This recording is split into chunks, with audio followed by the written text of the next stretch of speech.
Gotti, my man, Scarface. Keep it real, baby. Keep it real. This is funny. It's talking about will we have a civil war? And let's discuss it. But let's watch this first. Come on, man. To dive into this, to ask what a sequel to America's deadliest conflict would really look like. Well, you're American, okay? Okay.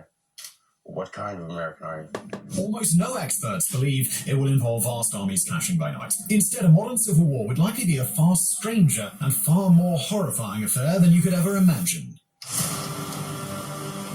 To an alien monitoring Earth, only through the media, it might look like civil conflict in the United States is inevitable. Household name politicians appear on TV calling for a national divorce. Polling shows a quarter of respondents want their home state to break off from the Union, while over 4 in 10 think a conflict is coming. Bestseller lists carry titles like How Civil Wars Start, which warns the US is already sliding towards bloodshed, and The Next Civil War, whose author has declared the United States is a textbook example of a country headed towards civil war. Reviews of the recent movie complain it's not half as alarming as the real war already underway. In short, a whole lot of Americans seem to feel this will be the decade in which they pick up their guns and set off to murder their fellow countrymen. And it is an assumption we'll mostly be following in today's video as we try to imagine how such a thing might actually unfold. Before we get into that though, we do need to make one thing clear. A massive war erupting in the United States in the near future is incredibly unlikely. Unlike most nations that go up in flames from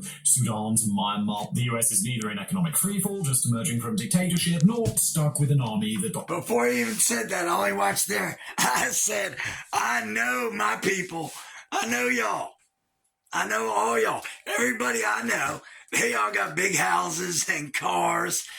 You ain't going to give all that up. If you fight a civil war, you're going to lose everything. Well, you got to be prepared to. You better be prepared to lose everything. All right, I'm going to fight a civil war. I'm going to give, you ain't going to work no more. So you're like, all right, well, we ain't going to work. All right, well, if we win the war, we just keep our land. All right. And if you don't win, I guess you go to prison and they auction your shit. It's like, or I die, or my house gets blown up. Y'all ain't going to civil war. Y'all ain't doing it. I don't want to do it. And I'm single and I'm like, yeah, whatever. Throw me a gun.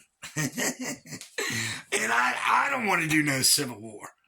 I don't want to get shot. That shit's going to hurt. Like if I had to go to war for my country, I would. But what I'm saying is, ain't nobody I know going to fight a civil war because they got too much money in the bank. It's like, first of all, you're going against federal government right there. So anything in the bank, any savings, they're going to seize it's not going to be a good situation. And I don't see anybody I know going to war. Not civil war. Like he said, it was funny. This is the decade everybody picks up their guns and goes and kills their neighbor. That shit had me laughing. Let's listen to that again. One more time, Johnny.